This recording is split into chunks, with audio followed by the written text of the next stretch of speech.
त्वयि सति परमात्मन् मादशान्मुग्धान्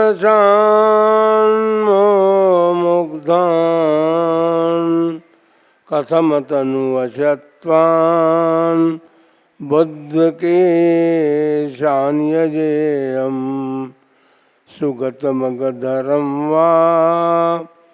वागधीशं शिवं वा जितभवमभिवन्दे भासुरं श्रीजिनं वा।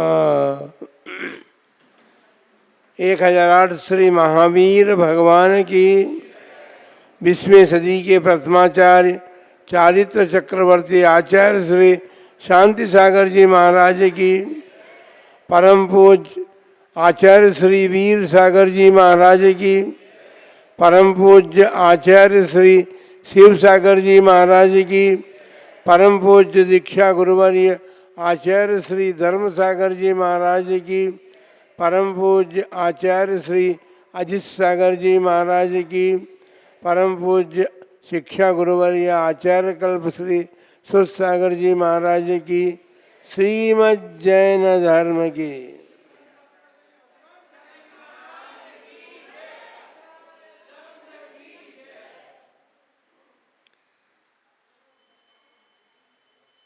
धर्मानुरागी महानुभावों, आसमान से वर्षा बरस रही है, लेकिन वर्षा ऋतु प्रारंभ होने से पूर्व भी यहाँ पर भले आसमान से नहीं बरस रही है, लेकिन ऊंचाई से बरस रही है। धर्म वर्षा जिसे कहते हैं, सतत निरंतर संघ के साधुगण धर्म वृष्टि कर रहे हैं। जिस प्रकार से वर्षा अन्न उत्पादन के कारण बनती है और समय समय पर आने वाली वर्षा जो है ठीक प्रकार से अन्न का उत्पादन करती है, जिससे सारा विश्व जो है अपनी भूख को मिटाता है। अन्न के बिना तो भूख मिटती भी नहीं है। भगवान महावीर स्वामी के, जो कि हमारे अंतिम तीर्थंकर थे, उनके धर्म शासन में हम रह रहे हैं। हमें सौभाग्य से भगवान महावीर स्वामी का धर्म शासन प्राप्त हुआ है और भगवान महावीर स्वामी के प्रथम गणधर इंद्रभूति गौतम थे। ऐसे उनको आदि लेकर 11 गणधर भगवान थे। भगवान की दिव्य ध्वनि को इंद्रभूति गौतम ने श्रवण किया और उसे द्वासांग रूप में रचना की। उसकी उस रचना में जो द्वासांग में 12वां अंग है, उसमें अनुयोगों की कथन भी आई है। जिनवाणी जो है हमारी, वह 4 अनुयोगों में विभाजित है और 4 अनुयोगों में पहला अनुयोग जो है वो प्रथमानुयोग है। प्रथमानुयोग में सभी लोग कहते हैं कि केवल कथा कहानियाँ हैं, इसमें क्या रखा है, लेकिन प्रथमानुयोग जो है हमें बोधि और समाधि देने वाला है। समंत भद्र आचार्य देव ने रत्नकर्ण श्रावकाचार ग्रंथ में प्रथमानुयोग का स्वरूप बताते हुए बोधि और समाधि का निधान कहा है उसे। और निधान का अर्थ खजाना होता है, बोधि का मतलब रत्नत्रय होता है और समाधि का मतलब परिणामों की शांति कहते हैं, परिणामों की समता को कहते हैं। और बोधि और रत्नत्रय से युक्त जिनका जीवन होता है, वे ही अपने जीवन का अंत भी समाधिपूर्वक करते हैं, या कहें कि सारा जीवन उनका सुख शांति से व्यतीत होता है और अंत में वे समता की साधना को पूर्ण कर पाते। समता की आवश्यकता तो प्रति समय हमारे जीवन में है, चाहे वो लौकिक जगत हो, धार्मिक जगत हो, पारिवारिक जगत हो, सब में समता की आवश्यकता होती। जहाँ समता होती है वहाँ पर समस्त जगत में शांति का माहौल बनता है, शांति को हम स्थापित कर सकते हैं। अन्यथा समता के अभाव में हम देखते हैं कि बड़े बड़े युद्ध भी हमारे इस धरती पर हुए हैं, हो रहे हैं। परिवारों में भी युद्ध हो की स्थिति बनती है, परिवार बिखरते हैं, टूटते हैं परिवार। समाज में भी यदि शांति की स्थापना नहीं रहती है, समता की स्थापना नहीं रहती है, तो समाज भी टूट जाता है। बंधुओं, वस्तु स्थिति ये है कि हमारे जैन धर्म में अनेक व्रतों की कथाएं भी आती हैं और अनेक व्रत प्रतिपादित किए गए हैं। उसका एक ही कारण है कि व्रत जो है, चाहे छोटा सा नियम हो या व्रत हो, हमारे जीवन को उन्नत बनाने में कारण बनता है। हमारे जीवन में जो अशांति है उस अशांति को दूर करके शांति फैलाता है। इसलिए आज वैसे बहुत बड़ा दिन है, जैसा कि अभी आपने सुना, त्रैलोक्य तीज महाव्रत है और व्रतों की श्रृंखला हमारे यहाँ बहुत बड़ी है। छोटे छोटे से व्रतों को धारण करने वाले जीवों ने अपने जीवन में जो प्राप्त किया है, चाहे वो भौतिक संपदा हो या आध्यात्मिक संपदा हो, दोनों ही प्रकार की संपदाओं को लौकिक जीवन में जीवों ने प्राप्त किया है व्रतों के माध्यम से। महाव्रत यदि धारण नहीं कर सके तो कोई बात नहीं, लेकिन ये छोटे छोटे व्रत भी हमारी आत्मा में वो शक्ति प्रकट करते हैं कि एक दिन हमारे भी जीवन में महाव्रतों का परिपालन होता है। बंधुओं, रोड़ तीज व्रत जो है, प्राय करके व्रतों की कथाएं जो हैं वो ये बताती है कि जब श्रावक जन, भक्तजन जिनालय के दर्शन करने के लिए जाते हैं और फिर सोने में सुहागा के रूप में यदि वहाँ दिगंबर साधु के, मुनिराज के दर्शन हो जाते हैं तो व्यक्ति अपने जीवन को धन्य मानता है। और प्राय करके जो भी कथाएं हैं वो सेठ सेठानी की या राजा रानी की कथाएं हैं। वो कथाएं जो बच्चे लोग जो पढ़ते हैं स्कूलों में, वैसी कथाएं नहीं हैं। ये धर्म कथाएं हैं और धर्म कथा हमारे जीवन में धर्म का संस्कार बनाती है, उसकी ओर हमें उन्मुख करती है, हमें धर्म धारण करने की प्रेरणा देती है। ऐसे ही एक नगर में मुनिराज जिनालय में विद्यमान थे, उपदेश चल रहा था और उपदेश भी इसी बात का था कि जीवन को हम अच्छा कैसे बना सकें अथवा उन्नति की ओर कैसे ले जा सकें। मुनिराज ने उपदेश दिया, धर्म धारण की प्रेरणा दी, व्रतों को धारण करने की प्रेरणा दी। उपस्थित समुदाय ने अपनी अपनी शक्ति के अनुसार अनेक प्रकार के नियम व्रत ग्रहण किए।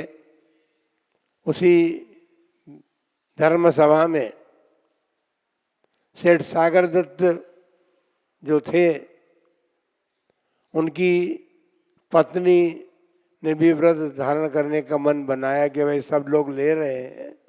क्योंकि ऐसा होता है कि जब हम देखते हैं कि भाई इतनी बड़ी धर्म सभा लगी है, मुनिराज उपदेश दे रहे हैं और मुनिराज का उपदेश पूर्ण होने के साथ ही सब लोगों ने धर्म श्रवण किया और धर्म श्रवण के अनुरूप वे अपने जीवन को उन्नत बनाने के लिए व्रत आदि ग्रहण कर रहे हैं, तो स्वाभाविक बात है कि कई लोगों का मन हो जाता है।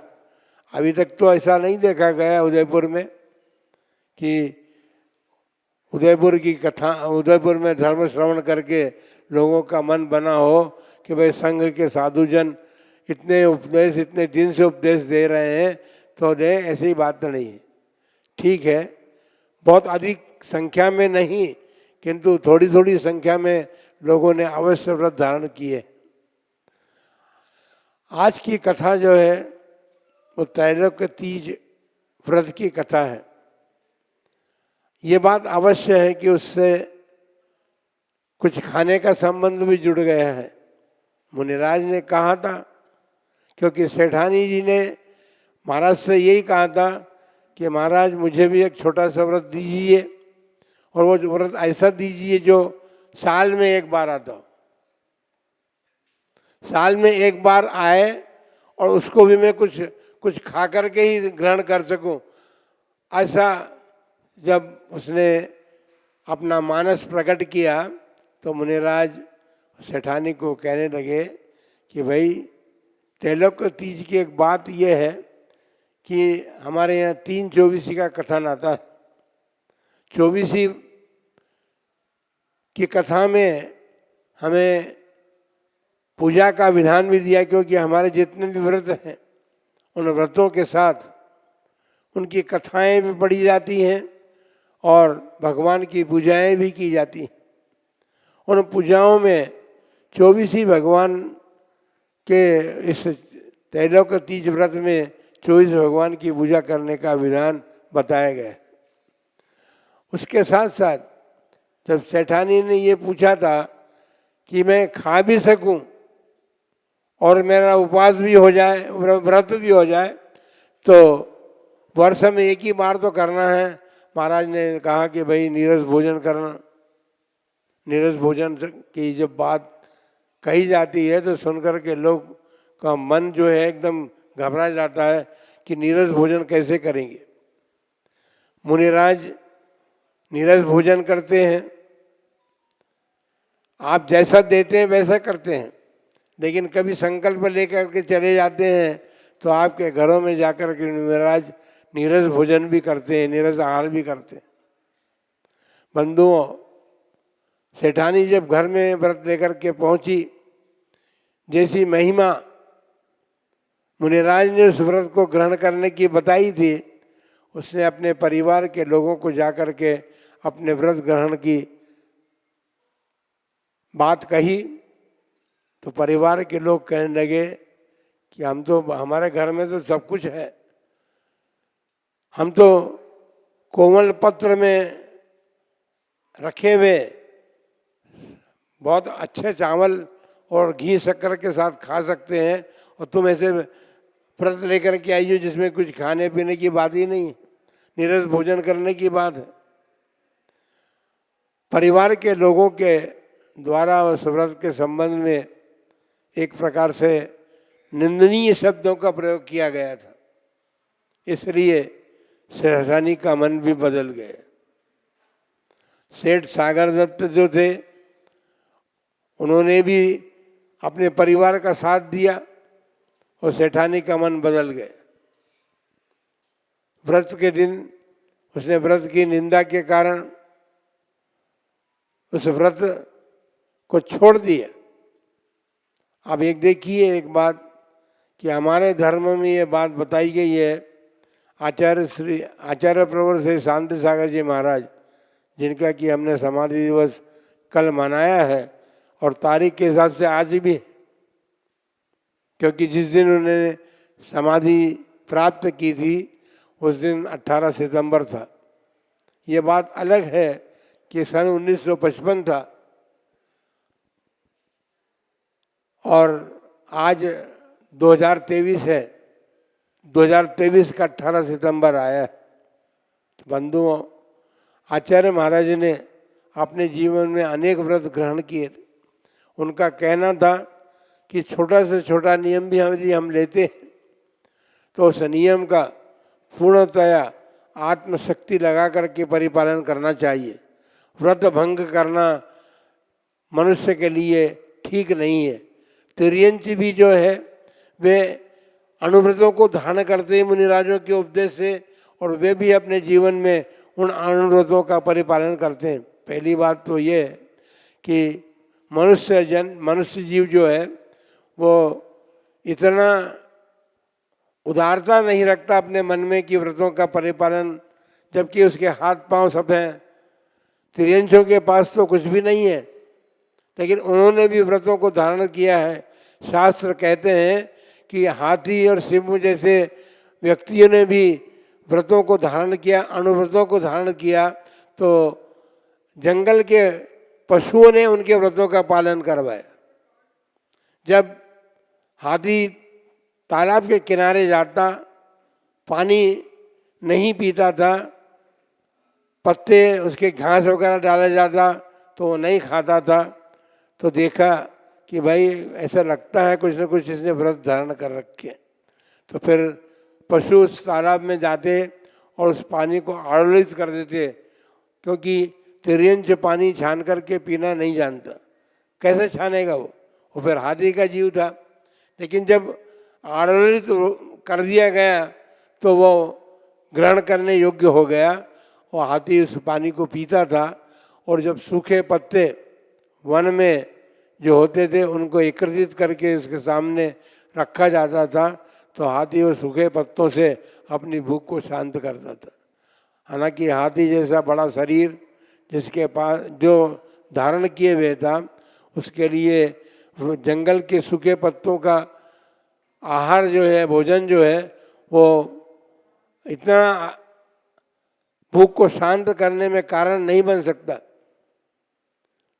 और धीरे धीरे हाथी की समाधि हो गई।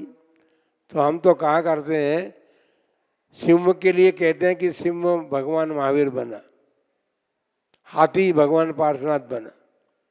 ये हाथी की पर्याय अथवा सिंह के पर्याय में जीव रहे, और इन्होंने जो अनुव्रतों को धारण किया, उन अनुव्रतों के प्रभाव से वो स्वर्ग संपदा को प्राप्त हुए। और वहाँ से आकर के आचार्य प्रवर शांत सागर जी महाराज के लिए हमने कल कहा था, बड़े भारी उद्योगपति थे, और उद्योगपतियों के पास अनेक प्रकार की संपदाएं होती हैं। तो आचार्य महाराज के जीवन में महाव्रतों की संपदा तो थी, उसके अतिरिक्त उन्होंने अपने जीवन में तप की संपदा भी एकत्रित की थी। अनेक प्रकार के व्रतों को, उपवासों को करके, क्योंकि साधुजन तो प्रायः अधिकांश रूप में यही करते हैं कि जो व्रत ग्रहण किया जाता है या जिनमें उपवास करने की विधि होती है वही व्रत ग्रहण करते हैं। तो आचार्य महाराज ने अपने जीवन में तपस्चरण के माध्यम से जो तप संपदा प्राप्त की थी, वो भी अपने आप में बड़ा महत्वपूर्ण हिसाब रखती है। इसलिए आचार्य महाराज के जीवन को हम जब जब सुनते हैं, पढ़ते हैं, क्योंकि हमने देखा तो नहीं है आचार्य महाराज को, आज तो शायद मेरे ख्याल से कोई नहीं है, संभव है कि जो महाराज पार्श्वयश सागर जी महाराज समाधि कर रहे हैं, उन्होंने शायद उनके दर्शन किए हों, क्योंकि 96 वर्ष की अवस्था उनकी है। जब उन्होंने दर्शन किए होंगे, बच्चे रहे होंगे, तो उन्होंने दर्शन किए हों तो किए हों।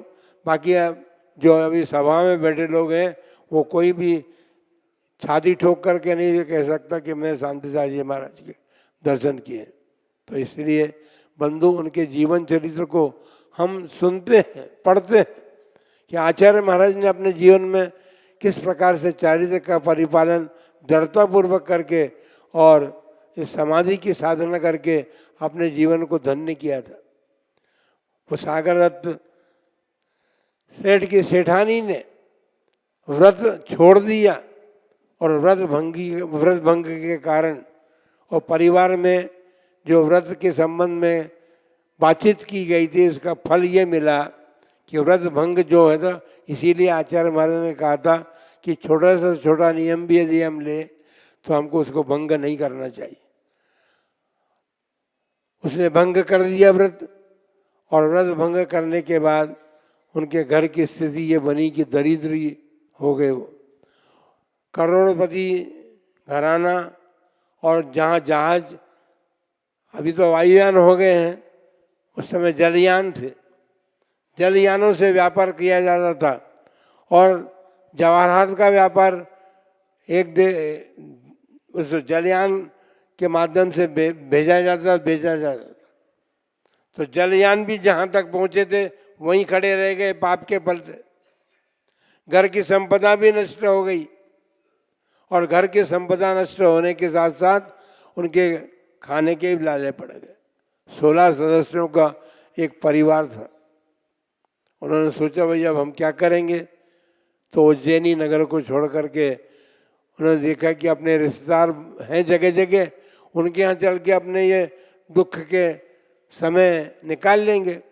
लेकिन व्रतों के भंग से जो पाप होता है वो पाप इतना तीव्र होता है कि आपके सगे संबंधी भी आपको सहायता करने के लिए तैयार नहीं होते हैं। बड़ी विपरीत दशा बनती है, अपनी विपरीतताएं आती हैं।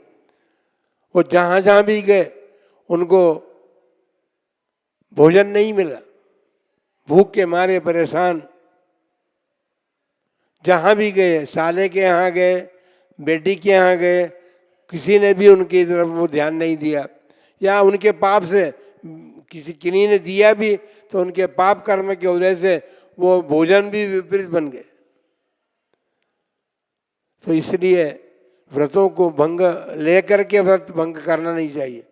ये बात जरूर है कि इसीलिए लोग शायद आजकल व्रतों को, नियमों को लेने से घबराते। घबराने से काम नहीं चलता, लेकर के उसे पूर्णतया जैसी विधि उसकी है उस विधि पूर्वक उसका परिपालन अवश्य करना चाहिए। जब हमारे जीवन में हमारे पिछले जन्मों में किए गए अनंत पाप जो हैं वो भी नाश को प्राप्त होते हैं। व्रतों की तो इतनी महिमा है। धर्म एक ऐसी शक्ति और सामर्थ्य है उस धर्म में कि हमारे चिरकाल के अनंत भवों के भी पापों को प्रक्षालित कर सकता है। तो बंधुओं, जब वो गए, लेकिन जहाँ अंतिम बार जब वो गए जहाँ पर, तो सेठ जी ने उनको सम्मानपूर्वक कहा कि भाई आप, ये आपका ही घर है, आप रहिए आप इसी मकान में। वहाँ कुछ इस प्रकार की घटना चली कि सेठानी को, वहाँ व्रत की बात चल रही थी, तो सेठानी को अपने व्रत लिए हुए और उसको भंग करने की याद आ गई। जब दिन सुधरते हैं, पुण्य का उदय आता है, तो सुनिश्चित बात है कि अपने व्रत का फल अवश्य प्राप्त होता है। व्रत जो है वो पुण्य उपार्जन के साधन है। व्रत नहीं लेना, उससे तो आपके पुण्य प्राप्त ही नहीं हो पाएगा। इस भय से कि हम व्रत लें, नियम लें और टूट जाए तो क्या होगा, ऐसा नहीं। मन की दृढ़ता पूर्वक व्रतों को अवश्य ही लेना चाहिए। व्रत नियम भी हमने अवश्य दृढ़ता पूर्वक लेना चाहिए और उसका परिपालन भी अवश्य करना चाहिए। जब उस गांव, वहाँ पर अंतिम स्थान पर जब वो पहुँचे थे, वहाँ पर ऐसी घटना घटी। रोड़ तीज, आज रोड़ तीज भी उस व्रत को कहते हैं, त्रिलोक तीज को। मारवाड़ी लोगों ने रोड़ तीज ही बनाया है, वो त्रैलोक तीज व्रत नहीं मानते हो, क्योंकि त्रैलोक तीज व्रत में तो उपवास करना पड़ता है। 3 वर्ष के करो, 12 वर्ष तक करो या 24 वर्ष तक करो, तो उपवास पूर्वक व्रत करना पड़ता है। तो उन्होंने अंतिम जो घटना घटी उसको अपना अंग बना लिया। केवल मारवाड़ी समाज में ही वो रोड़ तीज मनाई जाती है, और आज सब दूर रोड बने होंगे। मारवाड़ियों के चौके में जाके देखो आप, सबके यहाँ रोड बने। परिवार के प्रत्येक सदस्य के नाम से एक एक रोड बनाया जाता है, और इतनी सावधानी पूर्वक बनाते हैं वो कि वो टूट नहीं जाए। क्योंकि मुनिराज ने तो ये कहा था कि तुम इस व्रत को करोगे तो तुम्हारी जो संपदा है वो रक्षित होगी, अटल बनेगी सब। लेकिन व्रत भंग करने से सारी संपदा उनकी समाप्त हो गई। और वहाँ पर उन्होंने जब वहाँ रोड बन रहा था, रोड जब चढ़ाने के लिए वो मंदिर में जनाने में गई तो हाथ में सोने का रोड बन गया। सेठानी ने जाकर कहा भाई मैं भूल से सोने का रोड ले गई, मुझे दूसरा रोड दीजिए। सेठा वो समुद्र सेठ की जो सेठानी थी उसने रोड वापस ले लिया सोने का, और उसके मन में भी लोभ आ गया। वो लोभ के कारण क्या हुआ, लोभ के कारण वो रोड जो सोने का था वो वापस गेहूं का बन गया। तो वो सरल जीव थी, उसने कहा, क्योंकि जो सागर दत्त की सेठानी थी तो समुद्र दत्त सेठ ने उसको अपनी बहन बना लिया था। तो वो कहने लगी कि भाई ये व्रत तुम्हारे अब दिन सुधर रहे हैं, अब तुम्हारा पुण्य का उदय आने लगा है, इसलिए आपके पुण्य के वजह से ही ये रोड जो है सोने का बना है। क्योंकि जब समुद्र दत्त की सेठानी ने अपने हाथ में वापस लिया तो वापस गेहूं का बन गया था। बस उस दिन से उनके जीवन में व्रतों की महिमा जगी और उस व्रत का पालन उस सेठानी ने पुनः विधिपूर्वक किया। उसके पुण्य के फलस्वरूप वो उनकी सारी संपदा, जो जहाज रुके हुए थे जहाँ पर, वे जहाज भी चलने लगे। घर में मोती जवाहरात के जो ढेर लगे थे वो कंकड़ बन गए थे, कोयले बन गए थे, वो वापस वैसे बने। और वह सारी बात उनकी पूर्ववत हो गई। जो उनका घर था, सब परिवार जो है सुख और समृद्धशाली बना, सुखी बना। तो बंधुओं, आज के दिन तो हम यही कहना चाहेंगे कि अपने जीवन में व्रत अवश्य लेने, और लेना इसलिए नहीं है कि हम भी धनपति बन जाए, हमारी संपदा अटल हो जाए।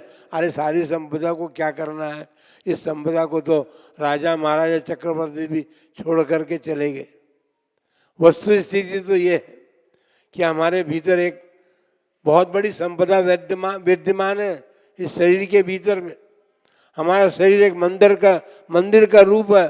कल्प हम करें कि हमारा शरीर ये मंदिर है और इसमें देवता बैठा है, जिसे आत्मदेव कहते हैं। वो आत्मदेव जो है वो हमारे शरीर रूपी मंदिर में विद्यमान है। उस आत्मदेव की जो पूजा करेगा वो सुनिश्चित बात है कि उसके आत्म संपदा प्राप्त होगी, आध्यात्मिक संपदा प्राप्त होगी, मोक्ष संपदा प्राप्त होगी। इसलिए अपने जीवन में कभी भी व्रतों से भयभीत नहीं होना चाहिए। छोटे छोटे नियम लेकर के एक वो दिन भी आएगा कि आप महाव्रत धारण करके और अपने ध्यान के बल पर, शुक्ल ध्यान के बल पर अपने कर्मों का नाश करके सिद्ध अवस्था को प्राप्त होंगे, उस साम्राज्य को प्राप्त होंगे जो मोक्ष का स्थान है। तो आप सभी लोग व्रतों को धारण करने की भावनाएं बनाते हुए और उनका यथाविधि परिपालन करते हुए और अपने व्रतों के माध्यम से अपने जीवन को धन्य और सार्थक करने का प्रयत्न और पुरुषार्थ करें। इन्हीं मंगलमय भावनाओं के साथ आप सभी के लिए मंगल आशीर्वाद।